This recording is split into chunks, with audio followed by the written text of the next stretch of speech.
তোমরা যেটা ক্যালকাটা ইউনিভার্সিটির আন্ডারে থার্ড সেমিস্টারের ছাত্রছাত্রী আছো এবং তোমাদের শিক্ষাবিজ্ঞান অর্থাৎ এডুকেশন সাবজেক্টে অনার্স আছে, তোমাদের জন্য আজকে ক্লাসটা খুবই গুরুত্বপূর্ণ। আজকে ক্লাসে তোমাদের এসএসসি 3 পেপার, এই পেপার থেকে গুরুত্বপূর্ণ 25টা 2 নম্বরের প্রশ্ন উত্তর নিয়ে আলোচনা করব। তোমরা জানো এই পেপারটা তোমাদের 50 নম্বরের পরীক্ষা হয়, সেক্ষেত্রে 2 নম্বরের প্রশ্ন 25টা থাকে, এখানে কোনো ডেসক্রিপটিভ বড় প্রশ্ন থাকে না। আগের ক্লাসে আমি 25টা প্রশ্ন উত্তর আলোচনা করেছি, আজকে ক্লাসে আমি বাকি 25টা প্রশ্ন উত্তর নিয়ে আলোচনা করছি, পরে 25টা প্রশ্ন উত্তর নিয়ে আলোচনা করছি। দেখো, এখান থেকে আজকে আলোচনাটা আমাদের শুরু হচ্ছে 26 নম্বর প্রশ্ন থেকে। ফোল্ডার তৈরি করার মূল উদ্দেশ্য কী? কম্পিউটারের বিভিন্ন ফাইলকে বিষয়ভিত্তিক বা সুশৃঙ্খলভাবে সাজিয়ে রাখা এবং সহজে খুঁজে পাওয়া হলো ফোল্ডার তৈরির মূল উদ্দেশ্য। তারপরে হেডার কি এবং কেন ব্যবহার করা হয়? ডকুমেন্টের প্রতিটি পৃষ্ঠা একেবারে ওপরের অংশে যে নির্দিষ্ট জায়গা থাকে তাকে হেডার বলে।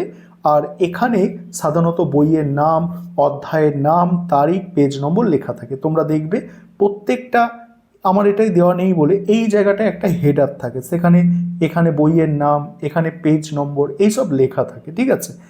তারপরে কি হেডার হলো। তারপরে হচ্ছে শিক্ষায় মাল্টিমিডিয়া দুটির সুবিধা লেখো। 1 নম্বর হচ্ছে অডিও ভিডিও এবং অ্যানিমেশনের মাধ্যমে কঠিন বিষয় সহজে বোঝানো যায়। 2 নম্বর হচ্ছে শিক্ষার্থীর মনোযোগ বৃদ্ধি পায় এবং শেখার প্রতি আগ্রহ বাড়ে। তারপরে আছে দেখো স্প্রেডশিট সফটওয়্যারের দুটি প্রধান ব্যবহার। 1 নম্বর হচ্ছে গাণিতিক হিসাব নিকাশ এবং ডেটা বিশ্লেষণ করা। 2 নম্বর হচ্ছে চার্ট বা গ্রাফের মাধ্যমে ডেটাকে দৃশ্যমান করা, যেমন হচ্ছে এমএস এক্সেল। পরের প্রশ্ন, এমএস পাওয়ার পয়েন্টে স্লাইড শাটার ভিউ। দেখো, পাওয়ার পয়েন্টে স্লাইড শাটার ভিউ এর কাজ কি? মোস্ট ইম্পর্টেন্ট প্রশ্ন, স্টার্ট দেওয়া আছে। দেখো, এই ভিউতে প্রেজেন্টেশনের সমস্ত স্লাইড ছোট আকারে একসাথে স্ক্রিনে দেখা যায়, যার ফলে স্লাইডগুলো ক্রমশ পরিবর্তন করা বা মুছে ফেলা সহজ হয়। ডেটা স্টোরেজ বলতে কি বোঝায়? ভবিষ্যতে ব্যবহারের জন্য কম্পিউটার বা ডিজিটাল ডিভাইসের মেমোরিতে তথ্য বা ডেটাকে সুরক্ষিতভাবে সংরক্ষণ করে রাখার প্রক্রিয়াকে ডেটা স্টোরেজ বলে। তারপরে একটি ভালো স্লাইড প্রেজেন্টেশন তৈরির দুটি নিয়ম লেখো। 1 নম্বর হচ্ছে প্রতিটি স্লাইডে অতিরিক্ত লেখা না দিয়ে শুধুমাত্র মূল পয়েন্টগুলো দেওয়া। 2 নম্বর হচ্ছে লেখার ফন্ট সাইজ যথেষ্ট বড় এবং পটভূমির রঙের সাথে সামঞ্জস্যপূর্ণ রাখা। পরের প্রশ্ন হচ্ছে হাইপারলিঙ্ক কি? এটাও ভালো প্রশ্ন। ডকুমেন্টের কোনো টেক্সট বা ছবির সাথে অন্য কোনো ওয়েব পেজের ফাইল বা স্লাইডের সংযোগ ব্যবস্থাপনা করাকে হাইপারলিঙ্ক বলে, যাতে ক্লিক করলেই গন্তব্যে পৌঁছানো যায়। তারপরে কি ডেটা এবং ইনফরমেশান এর মধ্যে সম্পর্ক কি? এটা গত বছর এসেছিল, এবারেও ঘুরিয়ে আসতে পারে, ব্র্যাকেটে লেখা আছে। ডেটা হলো অগোছালো ও অর্থহীন কাঁচামাল, আর এই ডেটাকে প্রসেস বা প্রক্রিয়াজাত করার পর যে অর্থপূর্ণ ফলাফল পাওয়া যায় তাকেই ইনফরমেশান বলা হয়। এতক্ষণ ইউনিট 2 থেকে আলোচনা হচ্ছিল, এবার 3 নম্বর ইউনিট, সাইবার সেফটি অর্থাৎ সাইবার নিরাপত্তা। এখানে প্রথম প্রশ্ন, মোস্ট ইম্পর্টেন্ট প্রশ্ন, সাইবার অপরাধ বা সাইবার ক্রাইম বলতে কি বোঝো, এর উদাহরণ দাও। ইন্টারনেট, কম্পিউটার সিস্টেম বা ডিজিটাল প্রযুক্তির ব্যবহার করে যে কোনো ধরনের বেআইনি বা অপরাধমূলক কাজ করাকে সাইবার অপরাধ বলে। উদাহরণ, অনলাইনে কারোর ব্যাংক অ্যাকাউন্ট থেকে টাকা চুরি করা। তারপরে সোশ্যাল মিডিয়ার ব্যবহারের দুটি নিরাপত্তার সতর্কতা উল্লেখ করো। 1 নম্বর হচ্ছে নিজের পাসওয়ার্ড, ঠিকানা বা ব্যাংকের ডিটেলস কখনো পাবলিক প্ল্যাটফর্মে শেয়ার না করা। আর হচ্ছে ব্যক্তিগত প্রোফাইলে প্রাইভেসি সেটিংস সঠিকভাবে ব্যবহার করা। বাকি প্রশ্ন উত্তর নিয়ে আলোচনায় আসছি, তার আগে একটা বিষয় তোমাদের বলার আছে। তোমাদের জন্য এডুকেশন অনার্সের 3টে পেপারেরই স্টাডি মেটেরিয়াল অর্থাৎ পিডিএফ নোটস আমাদের তৈরি আছে। তোমরা যদি কেউ স্টাডি মেটেরিয়াল কিনতে চাও তাহলে স্ক্রিনে দেওয়া নম্বরে যোগাযোগ করে আমাদের থেকে স্টাডি মেটেরিয়াল কিনতে পারো। পরের প্রশ্ন, হ্যাকিং কি? বিনা অনুমতিতে অন্য কারোর কম্পিউটার সিস্টেম বা নেটওয়ার্কে প্রবেশ করে ডেটা চুরি করা, পরিবর্তন করা বা ক্ষতি সাধন করার প্রক্রিয়াকে হ্যাকিং বলে।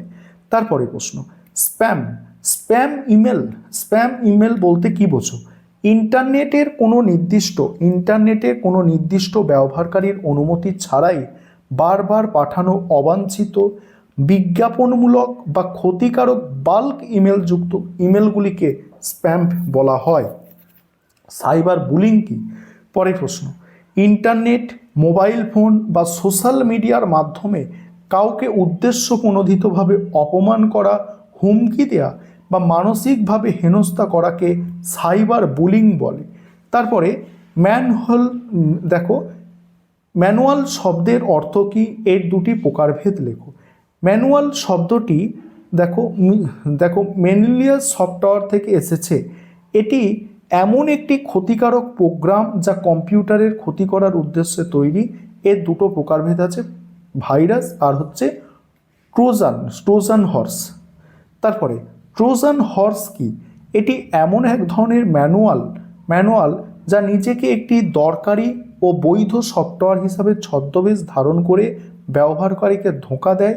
ব্যবহারকারী এটি ইনস্টল করলে এটি সিস্টেমের ক্ষতি করে বা ডেটা চুরি করে। তারপরে দেখো পরের প্রশ্নগুলো একটু দেখে নাও তোমরা। এখানে ডিজিটাল ফুটপ্রিন্ট আছে, মোস্ট ইম্পর্টেন্ট প্রশ্ন। সেফ ব্রাউজিং এর দুটি প্রয়োজনীয় পদক্ষেপ, ঠিক আছে। পরের প্রশ্ন, সোশ্যাল নেটওয়ার্কে নিজের আইডেন্টিটি সুরক্ষিত রাখার দুটো উপায়।